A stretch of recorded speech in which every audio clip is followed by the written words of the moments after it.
You are welcome to today's edition of the NutriTime show. This show is proudly brought to you by Health Drive TV, and we are also sponsored by Cash Collections GH. Our guest for today's show is RD Caitlin Barringer. She is a clinical inpatient dietitian from Oklahoma in the USA. You're welcome to today's show, RD Caitlin. Hi, I'm good, and I'm happy to be back on the show. All right, so during our last section, we learned about diabetes and the possible causes. On today's show, we are looking at the signs and symptoms of diabetes, the testing to know whether you have diabetes or not. That is the diagnosis. Also, we're looking at some complications that diabetes may come up with. So I want you to relax in your chairs and then enjoy my show. All right, so RD Caitlin, what are the tests that the individual need to perform at the hospitals? Type 2 diabetes is generally diagnosed by testing your hemoglobin A1C, or more commonly referred to as just your A1C.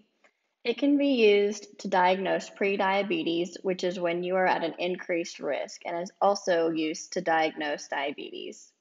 For those who have been diagnosed with diabetes, your provider will also use this test to monitor how well your diabetes treatment is working over time. This test simply gives you an average of what your blood sugars have been over the past 2 to 3 months. The higher the number, the greater the risk you are of developing complications related to diabetes. If your A1C is between 5.7 and 6.5, you are in the prediabetes range. An A1C level greater than 6.5 indicates a diagnosis of diabetes. Other tests include a fasting plasma glucose, which just checks your blood sugar levels when you're fasting, which means after not having anything to eat or drink except for water for at least 8 hours before the test. The oral glucose tolerance test is a 2-hour test that checks your blood sugar levels before and 2 hours after you drink a special sweet drink. This test tells your doctor how your body processes the sugar in the drink. Oh, okay. After my diagnosis, what would show that I have this condition? Noticing signs and symptoms of diabetes can be critical to an early diagnosis and management or even prevention. Some people may experience symptoms of diabetes when they are still in the prediabetes stage. Symptoms include frequent urination, feeling very thirsty, feeling very hungry even though you're eating, extreme fatigue, blurry vision, cuts or bruises that are slow to heal, weight loss even though you're eating more, which would be more for type 1 diabetes, and tingling pain or numbness in the hands or feet, which is more for type 2 diabetes. If you notice any of these symptoms, please talk with your doctor and let them know everything you have been noticing. This will likely prompt your doctor to order further testing. Thank you very much for your submission. Really grateful. And my last question for you is to find out some of the challenges or the complications that this diabetes can present or come in with. Can you let us know some of the complications so that those who are reluctant to go and do the test to know whether they have normal blood sugar or not, they may take it more serious and then go and do the test? It is important to catch this disease early on to help prevent the many complications that can be associated with the disease. Skin complications can occur, so make sure you keep your skin moisturized and tend to cuts as soon as possible. If it is too severe to take care of at home, make sure you seek medical attention. Eye complications such as glaucoma or cataracts can develop. Neuropathy, which is nerve damage from diabetes. This is more common in those who have had the disease for a few years. Neuropathy can hurt, but can also lessen your ability to feel pain, heat, and cold. This means you may not notice the injury to your foot before it starts to get infected.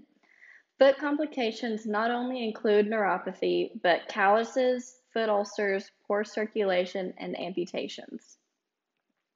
Diabetic ketoacidosis, or DKA, is a very serious condition that can lead to a diabetic coma or death. This happens when your body does not get the glucose it needs for energy.